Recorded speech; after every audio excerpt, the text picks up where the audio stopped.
Eu vi um post no Instagram de uma pessoa que é bastante influente e tal, e que dizia que o homem cuida das finanças e a mulher cuida da casa.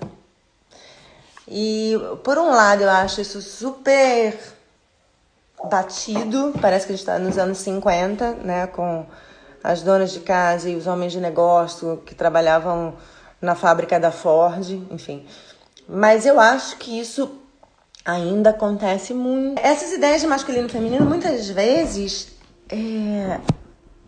confundem as pessoas, né, nas suas vidas íntimas, nas suas relações, atrapalham um monte de coisa, criam a tal. Me perguntaram sobre o que era masculinidade tóxica. Então eu vou ver se a gente fala resumidamente disso hoje, mas queria fazer primeiro um recorrido histórico, né, de 70 mil anos. Né? O Harari, Yuval Harari, no livro dele Sapiens, ele faz um recorrido da evolução da civilização humana. E o Harari, ele vai falar de quando a gente tem o Homo sapiens, né, que sai das espécies dos primatas e a gente gera o Homo sapiens. E o que vai começar a diferenciar, né, o Homo sapiens de todas as outras espécies primatas é justamente a capacidade de colaborar. Então a gente tem aí muitos mil anos atrás, quando chega o Homo sapiens.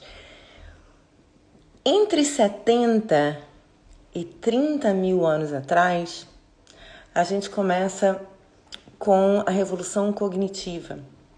E o que o Harari fala que é a revolução cognitiva? É quando o ser humano começa a falar de coisas que não existem. Até esse momento, em outras espécies, os indivíduos conseguem se comunicar sobre, tem um tigre aqui, tem um leão ali, a cobra pega a maçã, vamos comer. Existem códigos para falar de coisas reais. E de repente o ser humano dá um salto e começa a falar de coisas que não existem. Isso acontece entre 70 e 30 mil anos atrás. E isso dá uma virada na nossa espécie. Então a gente começa a falar de deuses e deusas, a gente começa a falar de seres que não existem, a gente começa a falar de um mundo criado e um mundo comum. Né? O Harari chama esse mundo de mundo ficcional, é o mundo da fantasia, é a linguagem criada. E até, por exemplo, grupos de 150 pessoas, né, a gente consegue regular os grupos sociais com a fofoca. A fofoca tem um sentido social, a gente diz da fofoca muito, né? Mas assim, pela fofoca a gente consegue saber quem tá com quem traiu quem tem o quê, quem é gente boa, quem não é. E até grupos de 150 pessoas, os grupos humanos conseguem se regular através da fofoca. A gente vê, por exemplo, em empresas familiares, né? Isso é possível acontecer.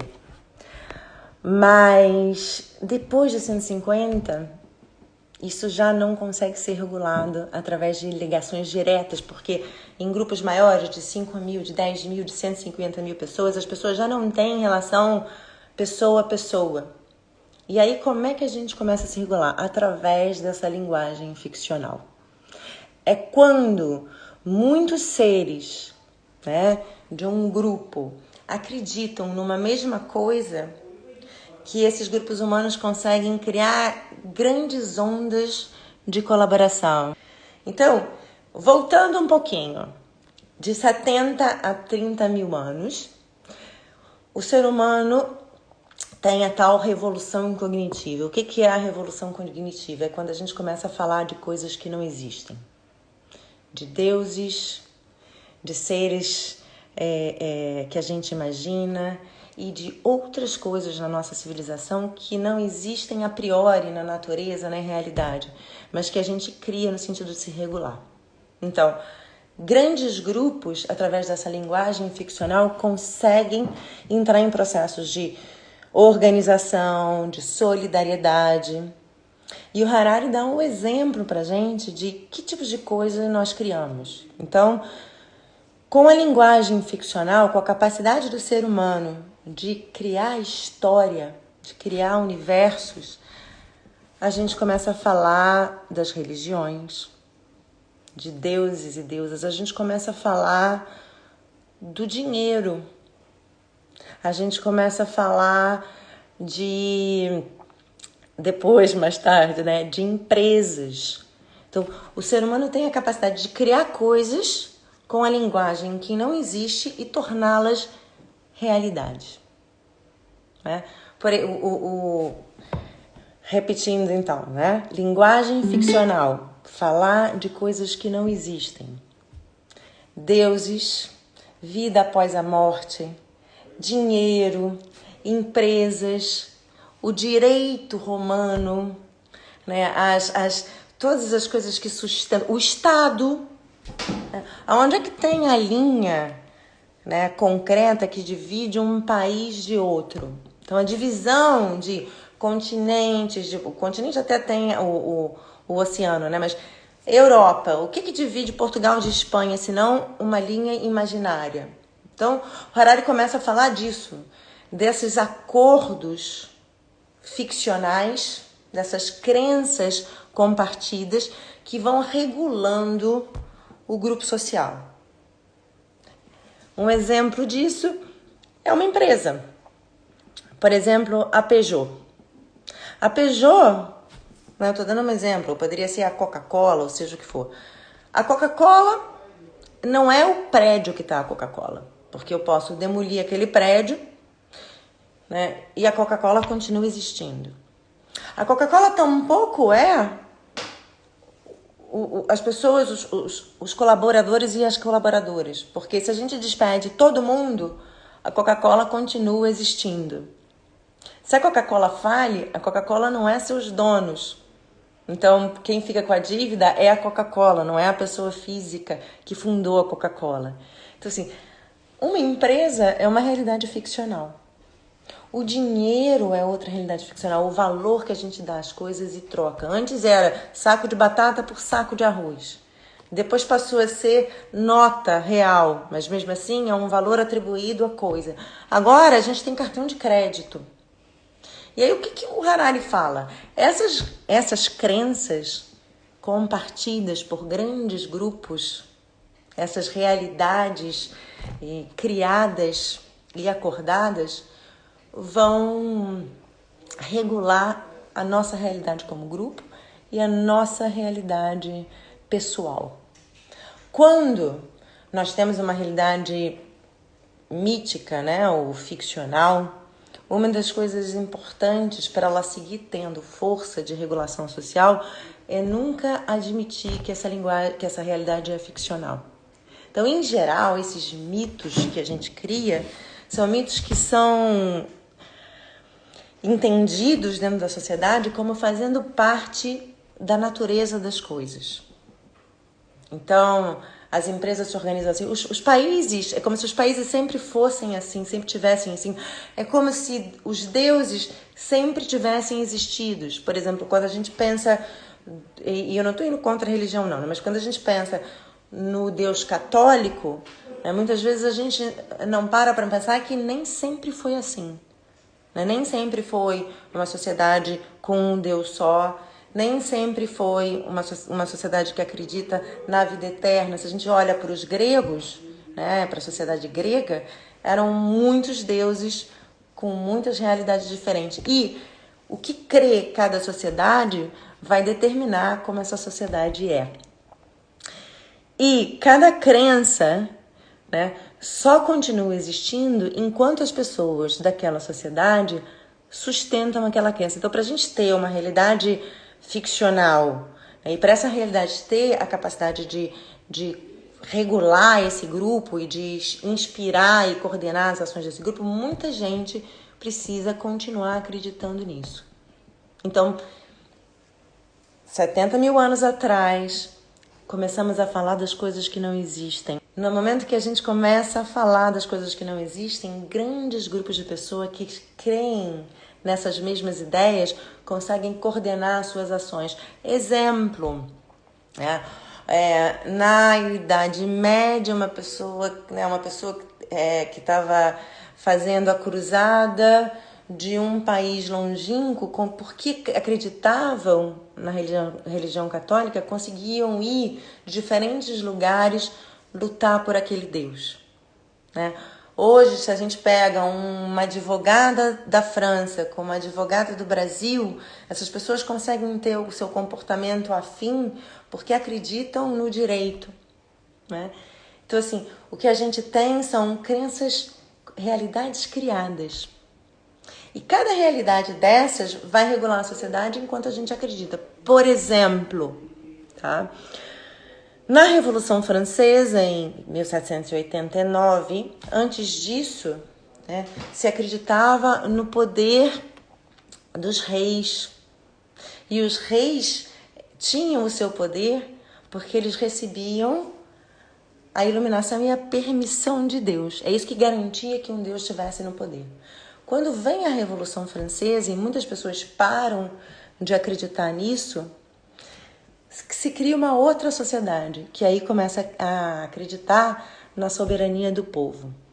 E vocês devem estar me perguntando por que eu estou falando disso, se na verdade eu vim falar aqui de masculinidade e feminilidade. Porque, na verdade, os modelos de ser homem e ser mulher também são realidades acordadas dentro da nossa sociedade. O que significa ser homem e o que significa ser mulher hoje, no século XXI, não é a mesma coisa que significava no século XVIII. Os modelos, as expressões, né, a forma que um homem se apresentava lá, não é a mesma forma que um homem de verdade, por favor, entre aspas, se apresenta aqui. Se a gente olha, por exemplo, Luís XIV, a roupa do Luís XIV, a peruca do Luís XIV, o salto alto do Luís XIV, hoje seria visto como uma mulher ou como um homem afeminado. E naquela época ele era visto como símbolo de masculinidade. Hoje a gente pega o símbolo de masculinidade, vai ser um homem de terno, né? Um homem que é um homem de negócios. Então, assim, esses símbolos que a gente tem e o que a gente acredita que é ser homem e mulher de verdade vão mudando com o tempo. O que quer dizer que, na verdade, que muitas vezes aquilo que a gente acredita ser natural, não, isso é da natureza da mulher, isto é da natureza do homem, não é bem assim. Então, o homem é o cara disseminador porque espalha o sêmen. O homem é mais agressivo porque tem testosterona. O homem domina porque é mais agressivo. São algumas dessas coisas que a gente acredita e que vão regulando a forma que a gente se relaciona entre homens e mulheres, entre mulheres e mulheres, entre homens e homens, né? Entre casais, né? Hétero, homo, enfim. E que muitas vezes limitam a nossa percepção, porque é lógico que se a gente diz que uma realidade é ficcional, não quer dizer que ela seja ruim. Mas quando a gente diz que uma realidade é ficcional, a gente quer dizer que ela é uma invenção.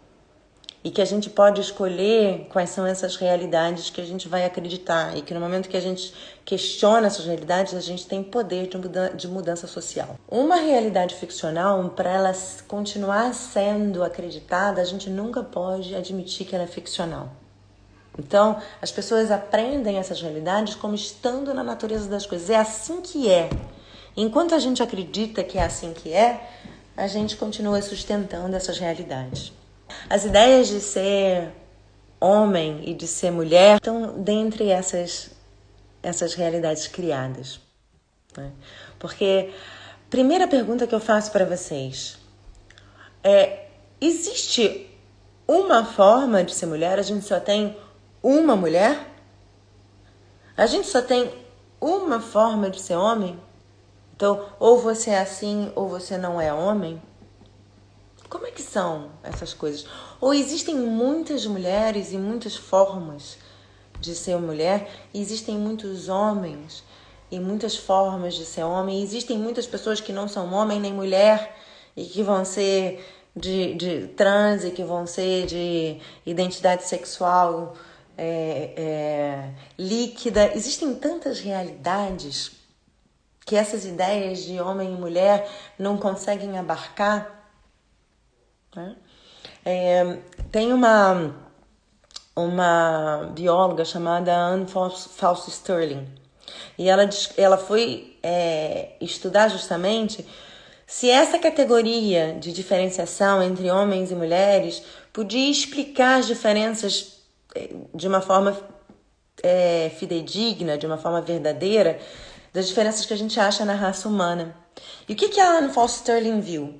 Que as diferenças que existiam entre os grupos de homens, entre os indivíduos homens e entre os indivíduos mulheres, as indivíduas mulheres, era muito maior, muitas vezes, do que as diferenças entre os grupos.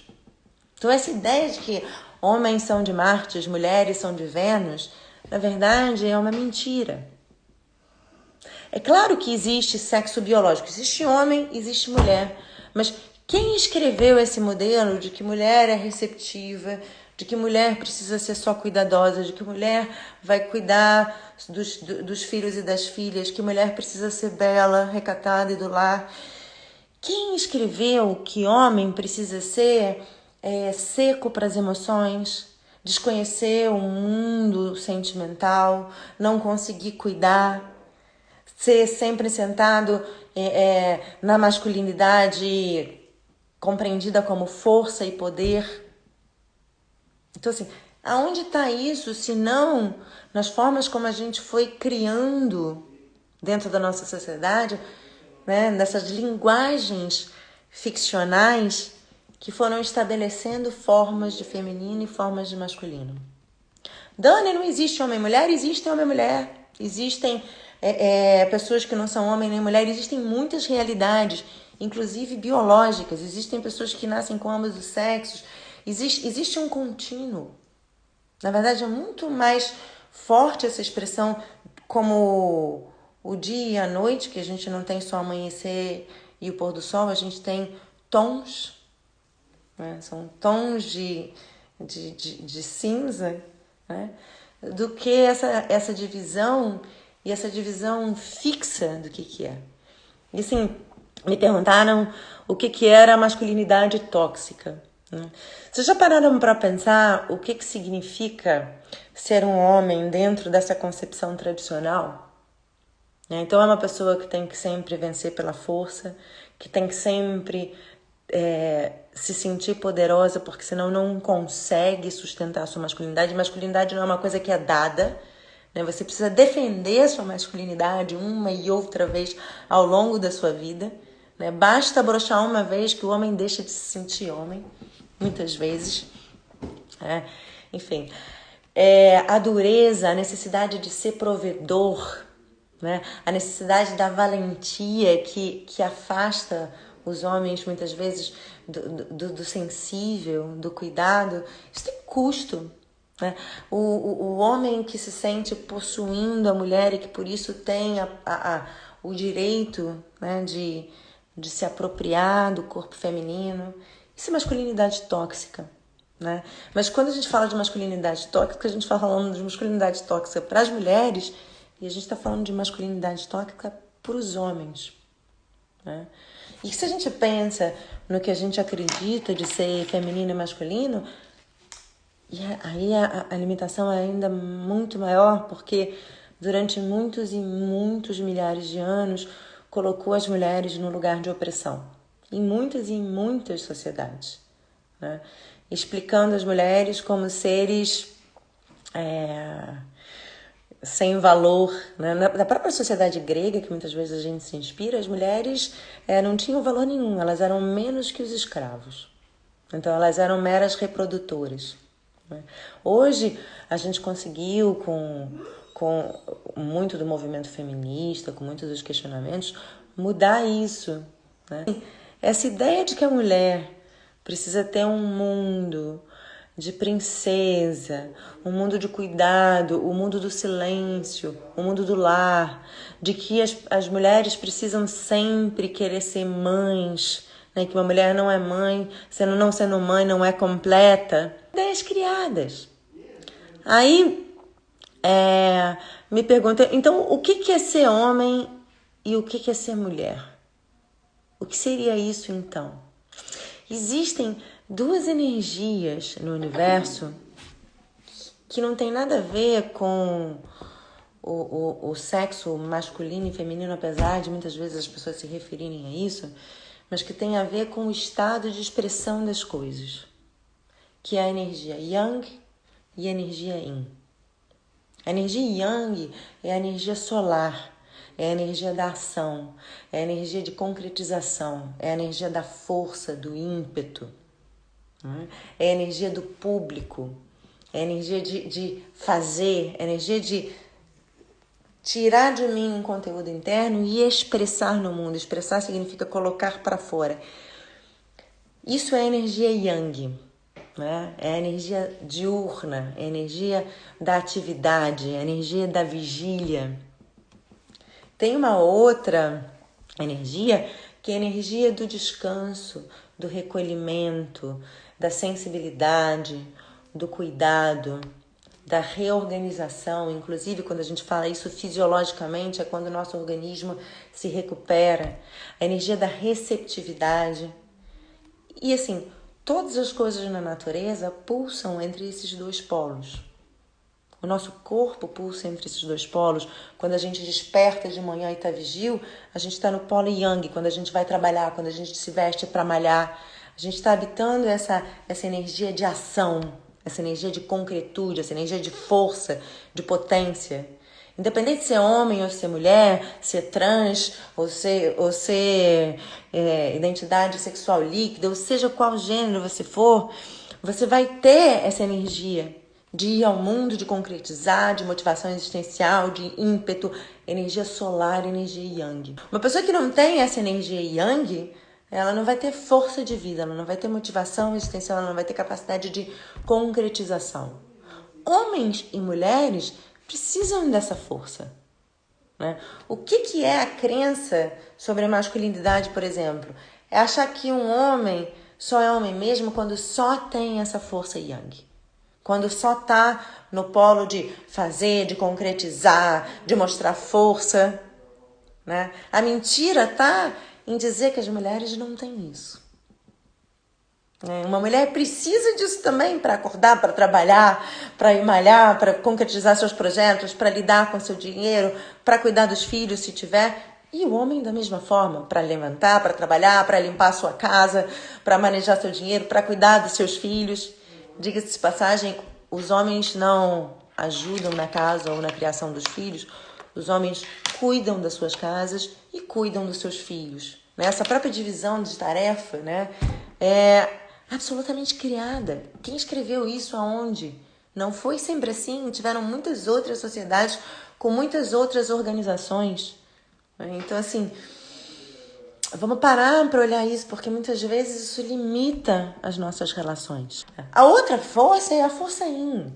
É a força da receptividade, da doçura, do cuidado, do descanso, da sensibilidade, da ternura.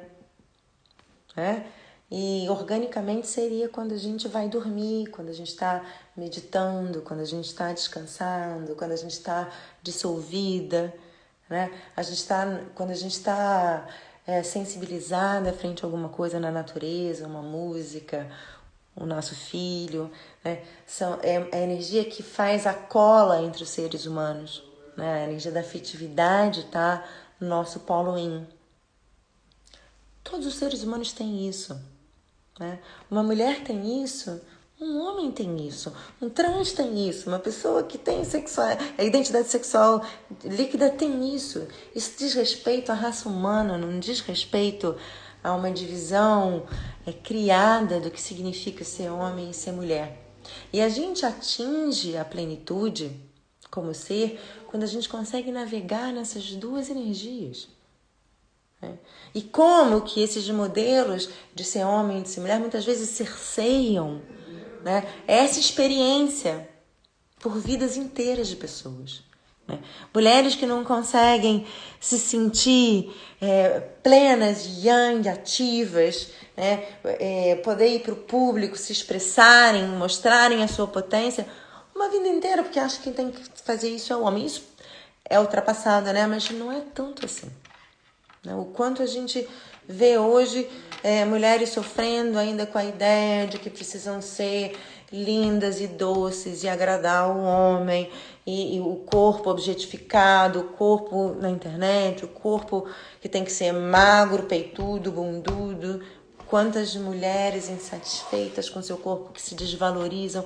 Então, assim, essa história que a gente diz, olha, já era para ter passado isso, já era para ter acabado, está habitando a vida íntima das pessoas.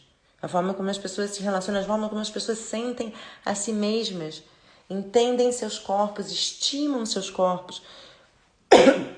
Quanta gente passa uma vida inteira se detestando porque não consegue aceitar seu corpo, porque não casa no ideal de beleza feminino que está aí perpetrado na mídia. Então, quando a gente fala dessas histórias, esses modelos prontos de o que é ser homem e ser mulher, quando a gente acredita que existe só uma forma, a gente está continuando a acreditar numa linguagem, né? A gente continua sustentando uma crença que tem a ver com a linguagem ficcional do Harari, né? Uma realidade que a gente cria e como grupo a gente continua acreditando e por isso continua criando realidade, por isso as pessoas continuam se relacionando dessas formas e por isso as pessoas limitam a sua capacidade de se entender. Isso acontece, pandemia, né? Um monte de mulher desesperada porque os maridos não ajudam em casa, porque elas têm que ficar com tudo. Sempre que uma mulher atinge um cargo preeminente, sempre as críticas são em relação a mulher conseguiu um cargo de presidente na empresa. Vão criticar se ela tá com ruga, se ela é gorda, se ela não é gorda, se ela tá barriguda, se ela fez plástica, enquanto que nunca se faz isso quando um homem assume, né, um cargo. As mulheres que ocupam os mesmos cargos dentro de setores empresariais, eu estou falando de um estudo, pelo menos aqui na Europa, de 2020, se chama Wobometer, depois vocês podem olhar, wobometer.com. Ainda tem uma diferença de 25%, às vezes 30%, exercendo a mesma função, ganham menos. Então a gente não está falando de coisa, Dani, isso não existe mais. Existe, está aí, e por isso que a gente precisa falar. Né? E o quanto que essas crenças que a gente tem do que é ser homem e ser mulher limitam a nossa possibilidade de nos relacionarmos. Né?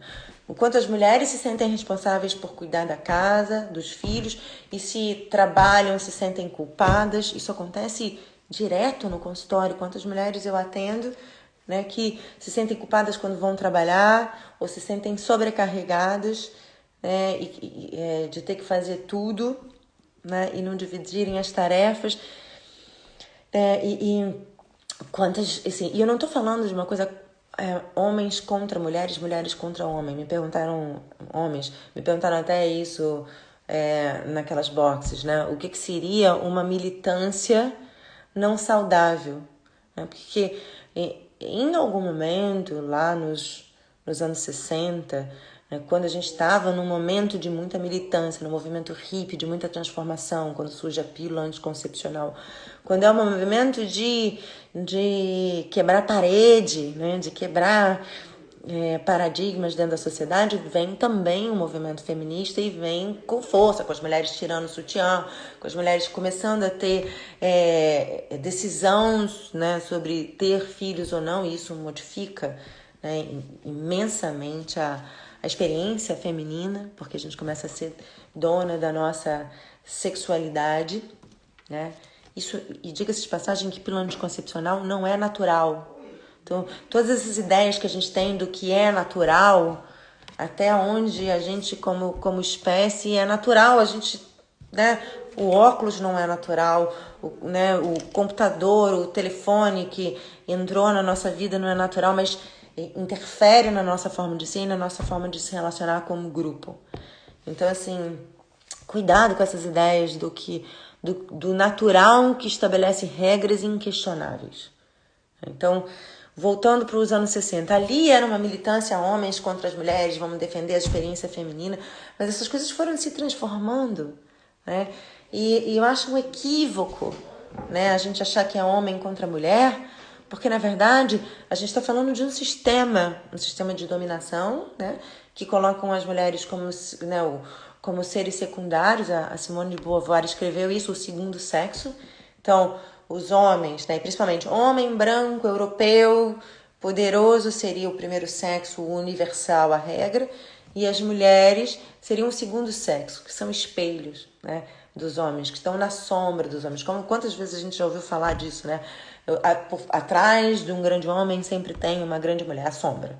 A mulher tá solteira, se desespera, já acha que ficou pra titia, acha, né, deposita muitas vezes a sua autoestima no fato de ter um homem, e não importa nem quem seja esse homem. Enfim, então assim, vem o movimento feminista dos anos 60, que é o da segunda vaga, faz essa quebra, mas hoje não faz sentido a gente falar de homens contra as mulheres, porque tanto homens como mulheres, como trans, como outras pessoas de outros gêneros, sofrem opressão. Lógico que de distintas formas. Se vocês forem ver o Pose, por exemplo, que é um seriado da Netflix sobre pessoas trans, eles falam muitas vezes, a gente é transparente. Se alguma coisa acontece de errado, a gente vai ser sempre culpada, né? Acontece que um cara morre e eles falam, não pode ir para a polícia, porque vão te prender, né? São pessoas que não têm acesso a voz, muitas vezes, ao poder. Então, assim, lógico que quanto mais oprimido um grupo, né, e o nosso sistema patriarcal vai favorecer homens e vai desfavorecer mulheres e todos os outros grupos que são associados ao feminino, né? O feminino vai ficando sempre em segundo plano, né? Mas assim, não faz sentido a gente ir contra, faz sentido a gente dissolver, faz sentido a gente parar de acreditar. Eu nem gosto da palavra luta, porque luta já vem com uma noção de guerra, de violência, onde está calcada essa civilização patriarcal, a civilização de dominação. Então, assim, eu gosto de falar de dissolução, eu gosto de falar de massa crítica, eu gosto de falar de questionamento, eu gosto de falar de gente pensando junto, para falar, por que isso? Quem foi que escreveu isso? Onde é que está dito, né, que se eu não tiver filho eu não sou uma mulher completa? Onde é que está dito que se eu viajo, isso aconteceu comigo pessoalmente, eu contei na última live, eu vou contar para vocês, a culpa que eu carreguei em muitos anos, porque como eu sempre viajei muito, trabalhando, né, sempre vinha do grupo social à minha volta, da família, muitas vezes, até do meu ex-marido, essa noção de que eu não era boa mãe porque eu trabalhava e deixava meu filho, né? Os homens podem trabalhar de 9 às 11, os homens podem viajar, mas as mulheres, quando elas viajam a trabalho, elas estão abandonando os filhos, né? E eu passei muitos anos da minha vida carregando essa culpa, né? Porque não estava dentro do modelo clássico do que é ser mãe, né? Até o dia que eu tive a oportunidade de conversar com o meu filho sobre isso. E ele veio me perguntar, mãe, você viaja tanto, fulano não sei o que, me disse que você não era boa mãe. Eu falei, você acha que eu sou boa mãe? Ele falou, acho que você é ótima mãe. Eu falei, você não acha, João? E ele já estava mais velho, devia ter uns 13, 14. Eu falei, você não acha isso muito machista? E o João, ele é todo anti-preconceito, ele defende sempre as coisas quando... Não, isso é preconceito, eu não gosto de preconceito. Eu falei, você não acha que isso é preconceito, João? Por que de repente um homem pode viajar a trabalho, seu pai pode viajar a trabalho, pode mudar de país e não tá te abandonando, e eu quando viajo a um trabalho eu tô te abandonando? Ele falou, mãe, é verdade. Nesse momento eu solucionei minha culpa, né, que era com a única pessoa interessada, que era meu filho, e que nunca reclamou. Então, assim, como que muitas vezes a gente se vê assombrada por essas coisas, né? E paga preços muito altos. E os homens também, tendo que segurar firme, tendo que ser fortes, que não podendo ser vulneráveis, não podendo expressar seu medo, sua tristeza. O quanto que isso vai depois sair uma fatura de úlceras, de problemas cardíacos, enfim, de estilo de vida que cobram depois preços. Então, o que são esses modelos de ser masculino e feminino, se não coisas que a gente sempre acreditou como grupo e que mudam com a história, mudam com o contexto histórico. Ser feminina na Idade Média não é ser feminina no século XXI. Né? Maternidade na época da monarquia, né, dos reis e das rainhas, não é a mesma coisa que ser mãe agora. Né? Essa relação de amor incondicional com os filhos e tal, essa relação da mãe que cuida, surge com a burguesia, surge com os artesãos quando começam a fazer o craft, né? A artesania e educar as crianças em casa, surge aí também a escola. Antes disso, as mães cuidavam muito dos primogênitos, os homens primeiros que iam herdar o trono, e o resto das crianças eram criadas pelas amas de leite em aposentos conjuntos ali. Não tinha a história de cada criança com seu quarto, com um pôster do rei Arthur, com a sua cama, com a sua individualidade. Isso não existia.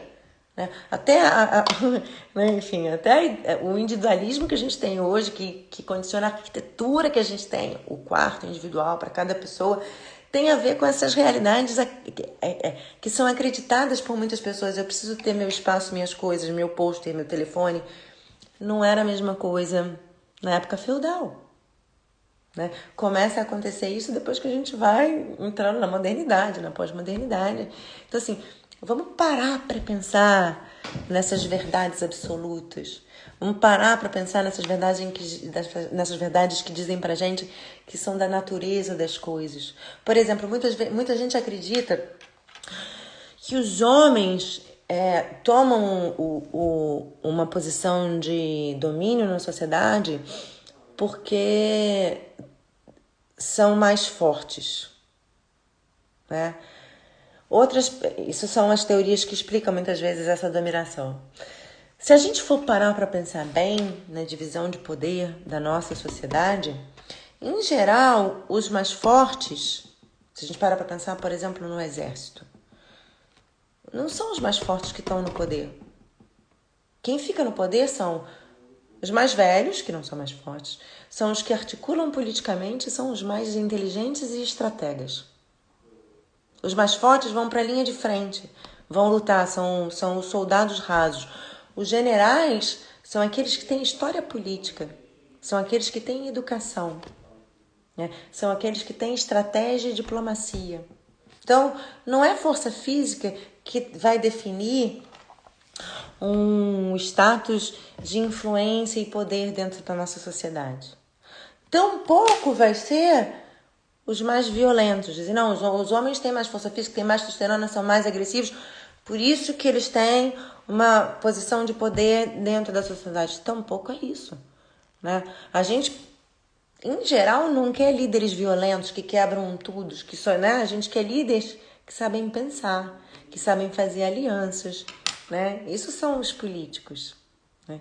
A história de que os homens têm sêmen que precisam semear por aí, por isso precisam comer muitas mulheres e por isso tem a ideia da transição é mentira, porque nem sempre foi assim em muitas civilizações. Tem civilizações que é justo o contrário, que as mulheres tinham que ter sexo com vários homens para garantir que tinham um pouquinho da semente de cada, para que os filhos e filhas nascessem com maior multiplicidade de características.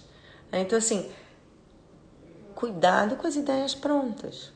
Isso tudo é historinha que a gente vem contando. Né? Isso tudo vai estruturando a nossa vida privada, a nossa vida emocional. Homem trai, tá na natureza do homem, mentira. Né? O homem aprende que é ok trair, e a mulher aprende que ela precisa ser fiel. O homem aprende que lava a honra com agressividade e violência. A mulher honrada cala. Isso tá nos brinquedos. que a gente recebe quando criança. Isso tá nos filminhos e nas historinhas de contos de fada. Isso tá, né, na escola, do que esperam das meninas e dos meninos, está no papai e na mamãe, e tá na gente como pai e como mãe, tá na gente como filha como filho. Isso tá nas brincadeiras, nas piadas, nos memes. Isso tá na lei, em como a lei se estrutura, né? Isso tá por aí, né? É o que o Foucault chamava de dispositivos, né? Isso está entremeado por aí na forma da gente se estruturar como sociedade. E como modifica isso, Dani? Quando a gente começa a questionar, quando começa a falar disso, quando já não começa a ser plenamente aceitável acreditar que está na natureza da gente ser isso ou ser aquilo, limitar a expressão da nossa humanidade a essas crenças criadas, cerceantes, né? Então, assim, o que é ser homem, o que é ser mulher, o que é masculinidade e feminilidade? Encontra a sua, né? E todo ser humano vai ter um homem e uma mulher dentro de si. Cada homem e mulher dentro de cada um vai ser diferente do outro. Não tem um ser humano igual ao outro. Não existe, né? Essa mistura aqui, eu costumo dizer sempre, assim, essa configuração de células só acontece uma vez em todo espaço e todo tempo. Assim, Daniele, só vai ter uma. Ou como Henrique, como Andréia, como Joana, como Raquel. Só existe uma. Então, quem é que pode dizer que você tem que ser de um jeito ou de outro? Que para ser mulher de verdade ou para ser homem de verdade, você tem que se encaixar nessa forma ou na outra. Vai experimentar o que é ser você. Vai experimentar o que é ter tua energia yin e ter tua energia yang. Vai descobrir o que é a relação sem regrinhas de quem fica com o império de quê, né? Homem cuida das finanças, mulheres cuidam da casa. Homens podem cuidar da casa, mulheres podem cuidar das finanças, os dois podem cuidar dos dois, né? E isso a gente ganha espaço de liberdade, a gente ganha espaço de descoberta, a gente ganha espaço de singularidade. Quando a gente já não vem com essas regras prontas, a gente ganha muita liberdade e acaba com muito espaço de culpa. Outro dia eu vi uma paciente minha dizendo isso, ela estava infeliz no casamento, né? E aí falou, bom, fui falar com uma amiga e ela disse que se achava que se eu me separasse nunca mais eu ia ser feliz. A ideia de que uma relação precisa ser para sempre. São todas essas crençazinhas que a gente tem, né? E para ser uma mulher de verdade, você tem que ter uma relação para sempre. Para ser um homem de verdade, você precisa ser casado 30 anos. E se o amor acabar, gente? E se o tesão acabar? Quem foi que escreveu isso? Como é que você deixa que essas... Como é que você deixa? Como é que a gente deixa, né? Que isso invada a nossa vida, porque isso também nos constitui, é lógico. Mas assim, vamos parar de deixar. Vamos parar para questionar. Vamos parar com essas regras que fazem muitas vezes a gente, como mulher, se desvalorizar e muitas vezes os homens se endurecerem frente à vida e perderem tantas oportunidades, tanto homens quanto mulheres, quanto trans, quanto, enfim. Né?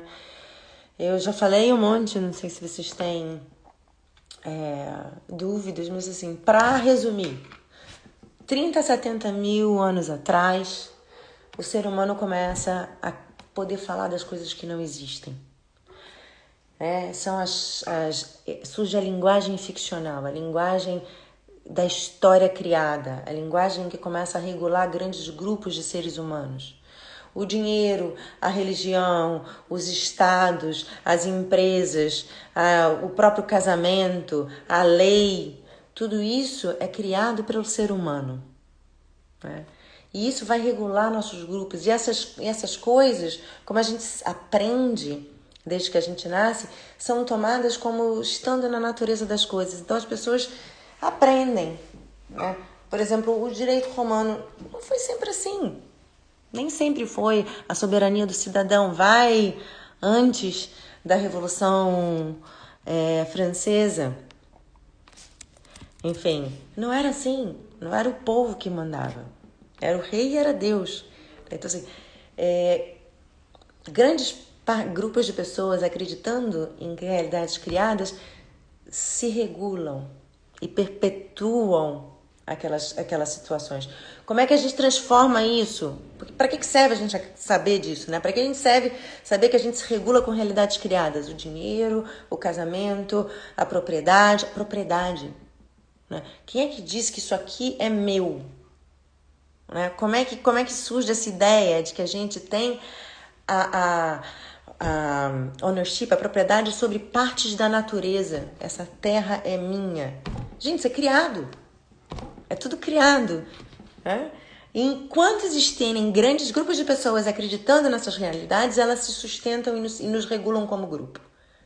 Quando grandes massas de pessoas deixam de acreditar, exemplo, Revolução Francesa, deixam de acreditar na soberania do monarca para acreditar na soberania do povo, né? Transforma a sociedade, né? As sociedades mudam. E as ideias de ser homem e ser mulher, de como é ser homem e ser mulher, a ideia do feminino e do masculino. Então, feminino sagrado é ser receptiva, é ser... Tá, legal.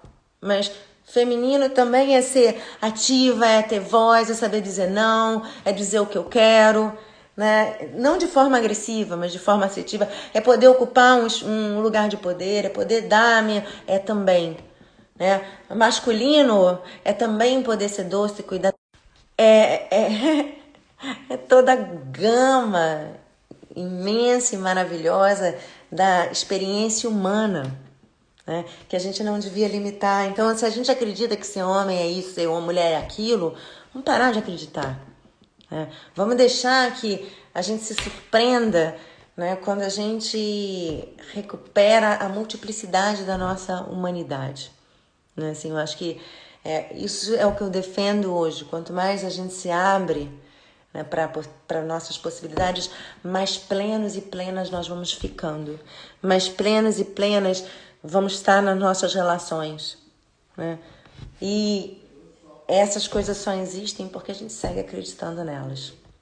Né? Então, enfim, esse é meu convite, minha provocação, né, para homens e mulheres. Né? Eu para ser uma mulher inteira eu preciso de um par. Se eu estiver solteira eu não posso estar feliz. Né? Né? Se eu não estiver magra eu não posso estar feliz. Se eu não estiver agradando eu não posso estar feliz. Quem escreveu isso, gente? Para que esse medo todo? Vamos parar com isso. Né? Eu posso estar feliz sozinha, eu posso estar feliz solteira, eu posso estar feliz no par, eu posso estar feliz casada, eu posso estar feliz divorciada, eu posso estar feliz com filhos ou sem filhos. Quantas vezes eu vi pessoas que não conseguiram ter filhos e assim, porque não eram filhos delas ou porque não tinha fertilidade, destruir a vida, adota, ou senão vai viajar, cria outras coisas, vai ser terapeuta, cria outras formas de filhos e filhas, enfim, acha o teu caminho, tá? Acha o teu caminho. Foi o tema do meu mestrado, da experiência dos homens e das mulheres. Quantas mulheres são muito mais críticas que os homens, apesar dos homens hoje estarem mais críticos em relação a seus corpos que antes, por causa da força da mídia, né? Enfim. Mas quantas mulheres sofrem muito mais com isso, por causa do ideal da princesa que está no nosso imaginário. Foi o tema do meu mestrado, é o tema do meu doutorado, que eu vou falar agora de gênero, autoimagem, autoestima e saúde, porque autoimagem e autoestima impactam diretamente na nossa saúde, em comportamentos tipo fazer exercício, comer, tabagismo, tudo, né? Enfim, desordens alimentares, depressão, tá tudo aí misturado. Então, o gênero é um tema muito importante que invade a nossa vida de uma forma fortíssima. Também tá no Sextou com a Dani, que é o meu novo projeto que saiu do forno, que são 5 encontros para mulheres. Depois me perguntaram, por que não vai ter para os homens? De repente a gente faz para os homens também em algum momento, porque eu adoro trabalhar com homens também, mas dessa vez... Assim, eu tenho focado muito na experiência feminina e acompanhado muito o sofrimento feminino por conta dessas crenças limitantes, desses padrões emocionais, né? Mulheres culpadas, envergonhadas, tímidas, que não conseguem experimentar raiva, se colocar, enfim, que têm a necessidade de agradar. Eu quero muito mexer com essas mulheres, né, para desconstruir essas crenças e abrir um espaço de liberdade, né, e de relações verdadeiras com intimidade, com cumplicidade, porque eu acredito muito nisso. E tem muitas mulheres e muitos homens Tem muitos trans e muitos tudo maravilhosos e maravilhosas por aí pra gente encontrar. Então, o Sextou com a Dani é o novo projeto, começa 26 de fevereiro. Né? Eu vou fazer um momento plim-plim aqui, o link tá na bio, mas é www.sextou com a Dani de sexta-feira, né? sextoucomadani.com. Então você entra direto no Hotmart e faz a sua inscrição ali. São 5 encontros com um grupo exclusivo de mulheres. Como participar? Você entra no www.sextoucomadani.com. Lá você vai ver toda a descrição, o programa dos 5 encontros. Depois é só clicar, quero participar, já paga por lá mesmo. E o próprio Hotmart vai liberar o link para vocês do Zoom para participarem. Vão ser 5 sextas-feiras a partir do dia 26 de fevereiro, 5, 12, 19 e 26 de março. Março é o mês da mulher, eu vou ter surpresa para vocês também. Então, primeiro eu vou falar uns 40 minutos sobre um tema específico e depois eu vou abrir para as mulheres compartilharem, para eu dar feedback, compartilharem entre si, para eu dar feedback para cada uma. Então, por isso é um grupo exclusivo. Muitos, muitos beijos. Super obrigada pela participação. Beijos, amores. Boa noite.